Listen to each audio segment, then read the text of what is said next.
नमस्कार दोस्तों, history with Dev channel में आपका स्वागत है। दोस्तों, पिछली वीडियो में हमने सरकार के अंग के बारे में पढ़ रहे थे। संसदीय प्रणाली, अध्यात्मक सरकार, संसदीय प्रणाली, अध्यात्मक प्रणाली आज पे चर्चा किया। आज हम देखते हैं भाग 4 में संघ की कार्यपालिका यानी राष्ट्रपति। तो संघ की कार्यपालिका की चर्चा करते हैं। संघ की कार्यपालिका का प्रमुख जो है वह राष्ट्रपति है। तो आज हम देखते हैं, सबसे पहले चर्चा करते हैं आर्टिकल 52 से 78 तक पे चर्चा करते हैं। तो देखते हैं आर्टिकल 52 क्या कहता है। अनुच्छेद 52 यही कहता है, 52 आर्टिकल 52 कि राष्ट्रपति का पद जो अनिवार्य है, जो राष्ट्रपति का पद है वह भारत का प्रथम नागरिक है। राष्ट्रपति का पद संवैधानिक प्रमुख है, यानी सभी कार्य राष्ट्रपति के नाम से चलती हैं। यानी अनुच्छेद 52 यही कहता है कि राष्ट्रपति का पद, राष्ट्रपति के पद के बारे में अनुच्छेद 52 में कहा गया है कि भारत का प्रथम नागरिक है राष्ट्रपति, संवैधानिक प्रमुख है, यानी सभी कार्य राष्ट्रपति के नाम से चलते हैं। अनुच्छेद 53 कहता है कि संघ की कार्यपालिका की शक्ति राष्ट्रपति में निहित है। 52 कहता है कि राष्ट्रपति का पद भारत का प्रथम नागरिक है, संवैधानिक प्रमुख है। लेकिन अनुच्छेद 53 कहता है कि संघ की जो कार्यपालिका शक्ति है वह राष्ट्रपति में निहित है, चाहे स्वयं करें या अधीनस्थ के माध्यम से प्रयोग करें शक्तियों का, तो राष्ट्रपति में निहित है संघ की कार्यपालिका शक्तियां। अनुच्छेद 54 क्या कहता है? अनुच्छेद 54 यही कहता है राष्ट्रपति के निर्वाचन मंडल, यानी कौन वोट डालेगा, राष्ट्रपति के निर्वाचन मंडल के बारे में अनुच्छेद 54 में बताया गया है। यानी इसमें कौन वोट डालेगा, यानी संसद के दोनों सदनों के निर्वाचित सदस्य वोट कर सकते हैं। जो संसद है इसके दोनों, चाहे राज्यसभा हो चाहे लोकसभा हो, इसके दोनों सदनों के जो निर्वाचित सदस्य हैं वो वोट कर सकते हैं राष्ट्रपति के निर्वाचन में। जो प्रांतों की विधानसभाओं के निर्वाचित सदस्य हैं वो वोट कर सकते हैं, तथा जो दिल्ली, पुडुचेरी, जम्मू कश्मीर जो केंद्र शासित प्रदेशों की विधान सभाओं के जो निर्वाचित सदस्य हैं वो भी वोट कर सकते हैं। अब कौन वोट नहीं कर सकता, इस पे प्रश्न बनता है कि राष्ट्रपति के निर्वाचन में कौन वोट नहीं डालेगा, वोट कौन डालेगा, इसको देख लिया। अब प्रश्न उठता है एक कि कौन वोट नहीं डालेगा, तो संसद एवं विधानसभा के मनोनीत सदस्य नहीं डालेंगे और विधान परिषद के सदस्य भी वोट नहीं डालेंगे। ये अनुच्छेद 54 में कहा गया है। इसके बाद अगला आर्टिकल आता है 55। अनुच्छेद 55 में राष्ट्रपति के निर्वाचन की प्रणाली के बारे में बताया गया है कि राष्ट्रपति की निर्वाचन की प्रणाली क्या है। यानी अप्रत्यक्ष चुनाव होगा, आनुपातिक प्रतिनिधित्व प्रणाली, एकल संक्रमणीय मत प्रणाली, एक हस्तांतरित मत प्रणाली, एकल मत प्रणाली, गुप्त मतदान होता है। यानी जो राष्ट्रपति के निर्वाचन प्रणाली में देखा जाए तो अप्रत्यक्ष चुनाव, आनुपातिक प्रतिनिधित्व, एकल संक्रमणीय मत प्रणाली, गुप्त मतदान। ये अनुच्छेद 55 में बताया गया है कि राष्ट्रपति की निर्वाचन की प्रणाली कैसी होगी। अनुच्छेद 56 कहता है पदावधि। राष्ट्रपति के पदावधि के बारे में अनुच्छेद 56 में बताया गया है कि इनका कार्यकाल यानी राष्ट्रपति का 5 वर्ष होगा। जो त्याग पत्र देगा वह राष्ट्रपति उपराष्ट्रपति को देगा, यानी पदावधि 56 में है। पुनर्विचार यानी पुनर्निर्वाचन, अनुच्छेद 57 में राष्ट्रपति का पुनर्निर्वाचन दिया गया है कि राष्ट्रपति पद पर वह पुनर्निर्वाचन उसका हो सकता है, निर्वाचित हुआ हो सकता है। यह अनुच्छेद 57 कहता है। अनुच्छेद 58 कहता है राष्ट्रपति के पद हेतु योग्यताएं, यानी योग्यताएं उनकी कितनी हैं, 58 कहता है। यानी योग्यताएं उनकी यही है राष्ट्रपति की कि वह भारत का नागरिक हो, चाहे जन्मजात हो, जन्मजात प्लस विदेशी नागरिक दोनों हो सकते हैं, यानी भारत का नागरिक होना चाहिए, चाहे जन्मजात हो चाहे उसने सदस्यता ली हो, यानी नागरिकता जो ग्रहण की है, नागरिकता ग्रहण की लो हो। 35 वर्ष का वह हो चुका हो, कम से कम 35 वर्ष पूरा कर चुका हो, लोकसभा का सदस्य बनने के योग्य हो, वही राष्ट्रपति के पद हेतु होगा योग्य। संघ तथा राज्य के अधीन लाभ के पद पर ना हो, जैसे राष्ट्रपति, उपराष्ट्रपति, राज्यपाल, संघ राज्य मंत्री लाभ के पद पर नहीं है।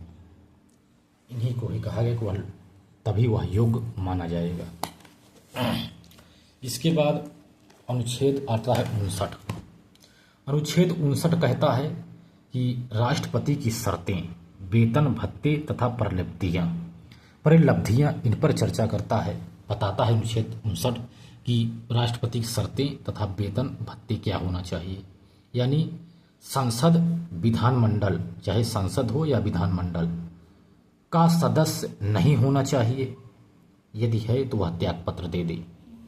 यानी शर्त यही है कि संसद या विधानमंडल का सदस्य नहीं होना चाहिए उसे, यदि वो है तो वह उससे त्यागपत्र दे दे। अन्य लाभ का पद धारण नहीं करेगा, यह भी शर्त रखी गई।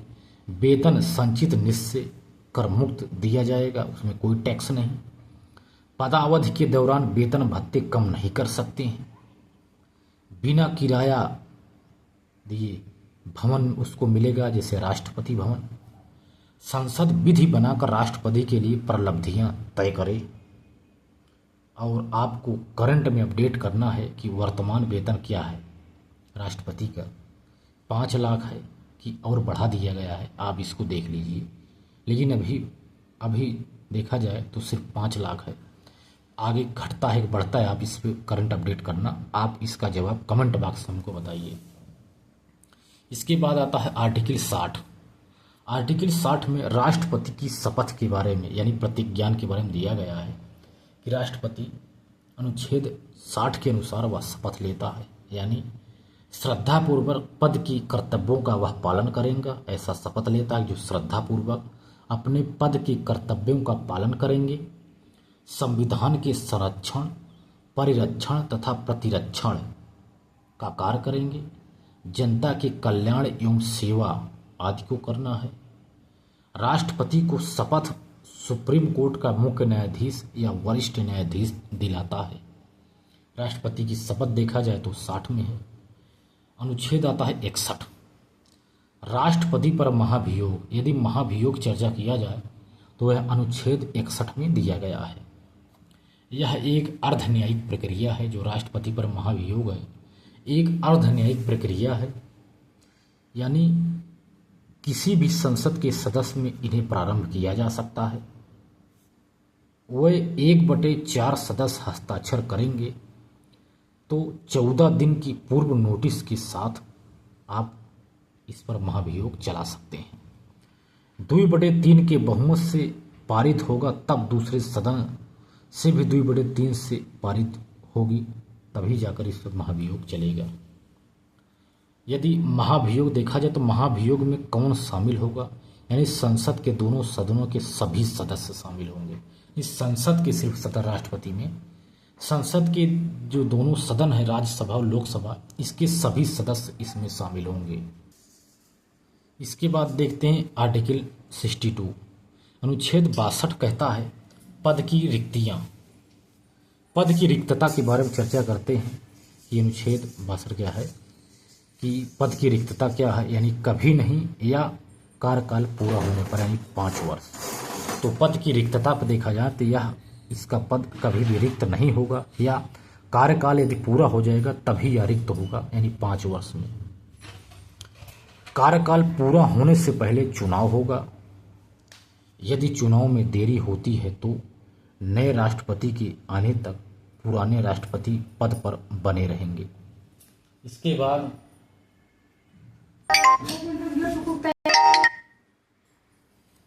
यदि त्याग पत्र पर चर्चा किया जाए तो त्याग पत्र मृत्यु, अन्य कारण, अस्वस्थ आदि के कारण त्याग पत्र दे सकता है राष्ट्रपति।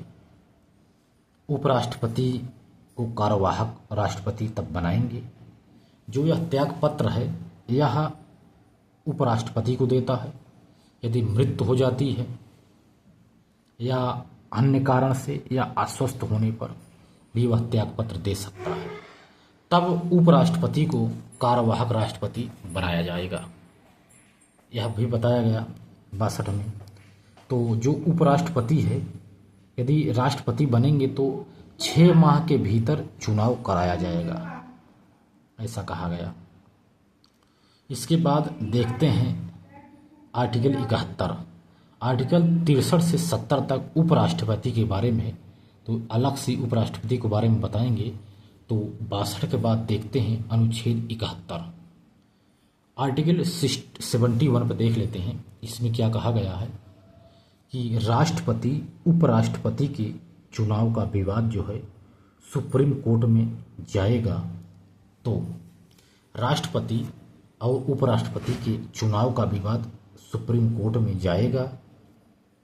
यदि निर्वाचन अवैध पाया जाता है तो भी यदि राष्ट्रपति पद पर कुछ कार्य उसका हो चुका है तो वह वैध रहेगा, लेकिन बाद में जो और बचता है उसको अवैध किया जाएगा। तो जो राष्ट्रपति और उपराष्ट्रपति का चुनाव का विवाद है वह सुप्रीम कोर्ट में जाएगा। डॉक्टर खरे बनाम ECI 1957 का मामला है।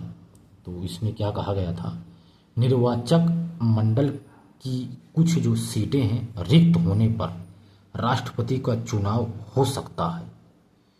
कोई विधानसभा भंग है तो भी उसका चुनाव हो सकता है। इस केस में कहा गया कि निर्वाचक जो मंडल है इसकी यदि कुछ सीटें खाली हैं रिक्त होने पर तो भी राष्ट्रपति का चुनाव हो सकता है। यदि खाली हैं तब, भरी हैं तो कोई बात नहीं, लेकिन कुछ सीटें खाली हैं फिर भी राष्ट्रपति का चुनाव हो सकता है। कोई विधानसभा भंग है तो इसके बाद भी राष्ट्रपति का चुनाव हो सकता है। डॉक्टर खरे बनाम ECI केस में यह भी कह दिया गया है। इसके बाद आर्टिकल 72 में देखा जाए तो राष्ट्रपति की क्षमादान की शक्तियां दी गई हैं। ये आर्टिकल 72 में है। तो 71 में हमने देख लिए इनका चुनाव यदि चाहे कोई हो या ना हो, विधानसभा भंग हो तब भी, कुछ रिक्त खाली है तब भी इनका चुनाव हो सकता है। 72 में राष्ट्रपति की क्षमादान की शक्तियां हमने देख ली। अब देखते हैं राष्ट्रपति से संबंधित महत्वपूर्ण तथ्य। तो राष्ट्रपति से संबंधित कुछ महत्वपूर्ण तथ्य पे चर्चा करते हैं। तो राष्ट्रपति का निर्वाचन हमने देख लिया। तो राष्ट्रपति से संबंधित कुछ महत्वपूर्ण तथ्य पे, जैसे राष्ट्रपति के निर्वाचन हमने बताया दोस्तों, 52 में राष्ट्रपति का पद है, 54 में निर्वाचक मंडल है, 55 में प्रणाली है, 58 में इनकी योग्यता है। राष्ट्रपति एवं उपराष्ट्रपति निर्वाचन अधिनियम 1952 में आया है। यदि निर्वाचन की अधिसूचना देखा जाए तो 2 माह पूर्व जारी की जाती है। एक है रिटर्निंग ऑफिसर, यानी लोकसभा तथा राज्यसभा के महासचिव चक्रीय रूप से, लोकसभा के महासचिव वर्तमान में कौन है आप इसको बताइए। लोकसभा तथा राज्यसभा के महासचिव चक्रीय रूप से रिटर्निंग ऑफिसर का कार्य करते हैं। यदि निर्वाचन देखा जाए राष्ट्रपति का तो गुप्त मतदान होगा। दल बदल इन पर कानून लागू नहीं होता। इसमें राष्ट्रपति वाले में दल बदल का कानून इस पर लागू नहीं होता। हिप जारी नहीं किया जा सकता इनके प्रति, इनके प्रति हिप जारी नहीं किया जा सकता। निर्वाचन बैलेट पेपर पर होगा, बैलेट पेपर का प्रयोग किया जाएगा। EVM का प्रयोग नहीं किया जाएगा इनके चुनाव में। सांसदों के लिए ग्रीन पेपर और विधायकों के लिए पिंक पेपर का प्रयोग किया जाता है, यानी इनका निर्वाचन बैलेट पेपर से होगा। कुछ तथ्य खास बता रहे हैं दोस्तों, खास नहीं है लेकिन कुछ है।